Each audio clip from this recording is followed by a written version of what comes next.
Alright, so the other video cut out. I'm going to post this as a part 2 follow-up. It's not going to be but a couple of seconds here. So I loaded up the round balls. Couldn't get them to read, so I just discontinued doing that. So I shot a total of 6 more times with the patched round ball using the Lee 6 cavity mold from Track of the Wolf that I just hand cast, pure lead. Wasn't able to get 3 of them to go, so I just started doing offhand shooting for the last 4 shots. Nowhere near the muzzle.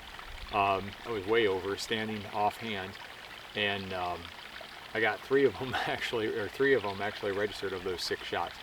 So we got a minimum of 1514.6, a max of 1603.2, and then an average of 1557.7. My last shot was 1555.1. So that's using a 45 grain round ball, 310 or 311, whichever one is the one that they're actually using. And I cannot remember what the 2 cavity Lee is either a 310 or and the 6 cavity is 311 or vice versa. But anyway, so there you go. I was able to get those. The one thing it taught me is that, you know, that 125 screaming out there is pretty darn fast. But this is no slouch. That's using 30 grains, 3F from the spout, measured from a spout. And this is Schutzen 3F. The other one was Graphs.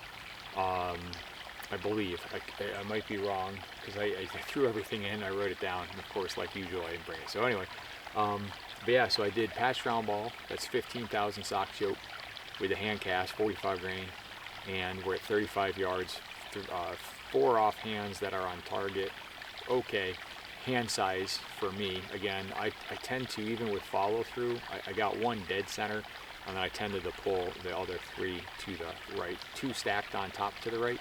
I just got to remember when I'm aiming at something, especially if I'm going squirrel hunting or anything with this gun, if I'm dead aiming on it, and no matter what I'm doing is staring at that sight, and as I'm touching that hair trigger, I just have to, you know, I focus on follow through all the time. Don't drop your shoulder, let it go, finish firing, see the picture in sight and everything. It just takes practice. Flintlocks are very hard to master for me, and that's what makes them so fun. So anyway, there you have it.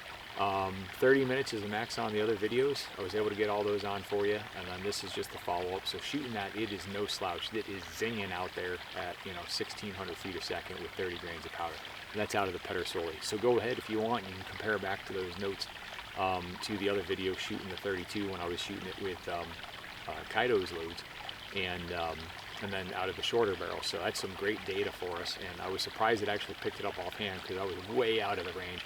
I was actually shooting at the left target, so the radar must be, I mean, it's hitting that area, but I think I was in the outer limit from where I was going, and because it was a small ball, it wasn't picking up, because I didn't touch this from the 125 grain maxis. So anyway, there you have it. This will be the quick follow-up to the other one. Will be posted separately just because I can't splice these together, you know, on my phone and off the Canon 90D. So anyway, thanks guys.